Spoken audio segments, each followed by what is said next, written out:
ನಹಿ ಜ್ಞಾನೇನ ಸದೃಶಂ ಪವಿತ್ರಮಿಹ ವಿದ್ಯತೆ. ನಮ್ಮ ಹಿಂದೂ ಧರ್ಮವು ಬಹಳ ಹಿಂದಿನ ಧರ್ಮ, ಆದ್ದರಿಂದಲೇ ಈಗಿನ ಕಾಲಕ್ಕೆ ಹಿಂದುಳಿದ ಧರ್ಮ ಆಗ್ತಾ ಇದೆ. ಹಾಗಾಗಬಾರದು ಎಂದರೆ ಹಿಂದೂ ಧರ್ಮದ ಬಗ್ಗೆ ಇರತಕ್ಕಂತಹ ಹೋಮಗಳ ಬಗ್ಗೆ ನಾವು ಇವತ್ತಿನ ದಿವಸ ಸ್ವಲ್ಪ ಮಟ್ಟಿಗೆ ತಿಳ್ಕೊಳ್ಳೋಣ.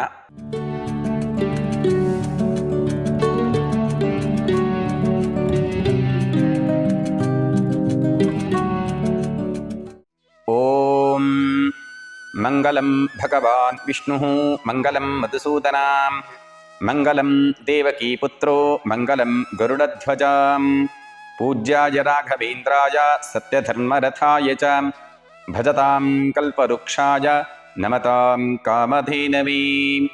ಹರಿ ಓಂ. ಹೋಮ ಅಂತ ಹೇಳಿದರೆ ಸಾಕ್ಷಾತ್ ದೇವಾನುದೇವತೆಗಳನ್ನು ಯಜ್ಞ ಮಧ್ಯದಲ್ಲಿ, ಅಗ್ನಿಯ ಮಧ್ಯದಲ್ಲಿ ಆವಾಹನೆಯನ್ನು ಮಾಡಿಕೊಂಡು ನೇರವಾಗಿ ದೇವತೆಗಳಿಗೆ ನೈವೇದ್ಯವನ್ನು ಮಾಡುವುದು, ಆಹುತಿಯನ್ನು ಕೊಡುವುದಕ್ಕೆ ನಾವು ಹೋಮ ಅಂತ ಹೇಳಿ ಕರಿತೇವೆ. ಹೋಮಗಳು ಪ್ರಪ್ರಥಮವಾಗಿ ಎಲ್ಲಿ ಹುಟ್ಟಿದೆ ಅಂತ ಕೇಳಿದರೆ, ಆ ಬ್ರಹ್ಮದೇವರು ಯಾವಾಗ ಮನುಷ್ಯರನ್ನು ಭೂಮಿಯ ಮೇಲೆ ಸೃಷ್ಟಿಯನ್ನು ಮಾಡ್ತಾನೋ, ಆ ಮನುಷ್ಯರಿಗೆ ಕೆಲವೊಂದು ಬಯಕೆಗಳಿರುತ್ತೆ ಎಂದು ತಿಳಿದುಕೊಂಡಿರ್ತಕ್ಕಂತಹ ಆ ಬ್ರಹ್ಮನು ಆ ಮನುಷ್ಯರೊಂದಿಗೆ ಬಯಕೆಗಳನ್ನು ಈಡೇರಿಸೋದಕ್ಕೋಸ್ಕರವಾಗಿ ಕೆಲವೊಂದು ಹೋಮಗಳನ್ನು ಮನುಷ್ಯರನ್ನು ಸೃಷ್ಟಿ ಮಾಡುವಾಗಲೇ ಹೋಮಗಳ ಸೃಷ್ಟಿಯನ್ನು ಮಾಡಿರುತ್ತಾನೆ. ಹಾಗಾಗಿ ಮನುಷ್ಯರಿಗೆ ಯಾವ ಯಾವ ಬಯಕೆಗಳಿದೆಯೋ ಆ ಬಯಕೆಗಳಿಗೆ ಒಂದೊಂದು ಹೋಮಗಳನ್ನು ತೀರ್ಮಾನ ಮಾಡಿ ನಾವು ಹೋಮಗಳನ್ನು ಮಾಡತಕ್ಕಂತಹ ಪ್ರಕ್ರಿಯೆ ಪ್ರಪಂಚದಲ್ಲಿ ಬಂದಿರುತ್ತದೆ.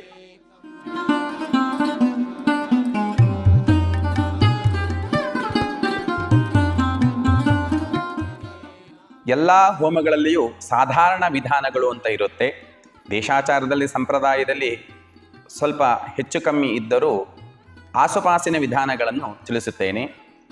ಮೊದಲು ಹೋಮದ ಆರಂಭದಲ್ಲಿ ಬರುವ ವಿಘ್ನಗಳ ಪರಿಹಾರಕ್ಕೋಸ್ಕರವಾಗಿ ಕುಲದೇವತಾ ಪೂಜೆಯನ್ನು ಅಂದರೆ ಪ್ರಾರ್ಥನೆಯನ್ನು, ನಂತರದಲ್ಲಿ ಗುರುಗಳ ಆರಾಧನೆಯನ್ನು, ಬರುವ ವಿಘ್ನಗಳ ಪರಿಹಾರಕ್ಕೋಸ್ಕರವಾಗಿ ಗಣಪತಿಯ ಪೂಜೆಯನ್ನು, ಹೋಮಕ್ಕೆ ತಂದಿರತಕ್ಕಂತಹ ವಸ್ತುಗಳ ಶುದ್ಧಿಗೋಸ್ಕರವಾಗಿ ಪುಣ್ಯಾಹ ವಾಚನವನ್ನು, ದೇಹ ಶುದ್ಧಿಗೋಸ್ಕರವಾಗಿ ಪಂಚಗವ್ಯವನ್ನು, ಅದೇ ಅನಂತರದಲ್ಲಿ ಆಚಾರ್ಯಾದಿ ಋತ್ವಿಗ್ವರ್ಣವನ್ನು, ಅದೇ ರೀತಿಯಾಗಿ ತುಂಬ ದೊಡ್ಡ ದೊಡ್ಡ ಹೋಮಗಳಲ್ಲಾದರೆ ಅರಣಿಮಥನದಿಂದ ಅಗ್ನಿಯ ಜ್ವಲನೆಯನ್ನು, ಚಿಕ್ಕ ಚಿಕ್ಕ ಹೋಮವಾದರೆ ಅಡಿಗೆ ಮನೆಯಿಂದಲೋ ಇಲ್ಲ ದೇವರ ದೀಪದಿಂದಲೋ ತಂದಿರತಕ್ಕಂತಹ ಅಗ್ನಿಯನ್ನು ಪೂಜಿಸಿ ಪ್ರತಿಷ್ಠಾಪನಾದಿಗಳನ್ನು, ಸ್ವಸ್ತಿಕ ಕಲಶ ಅಗ್ನಿಯ ಮಧ್ಯದಲ್ಲಿ ದೇವರ ಆವಾಹನಾದಿಗಳನ್ನು, ಆವಾಹಿತ ದೇವರಿಗೆ ಷೋಡಶೋಪಚಾರ ಪೂಜೆಗಳನ್ನು, ನಂತರದಲ್ಲಿ ಆಹುತಿ ಪ್ರದಾನವನ್ನು, ಆಹುತಿಯ ನಂತರದಲ್ಲಿ ನೈವೇದ್ಯವನ್ನು, ಆನಂತರದಲ್ಲಿ ಪೂರ್ಣಾಹುತಿಯನ್ನು, ಮಂಗಳ ನೀರಾಜನವನ್ನು ಮಾಡುವಂತಹದ್ದು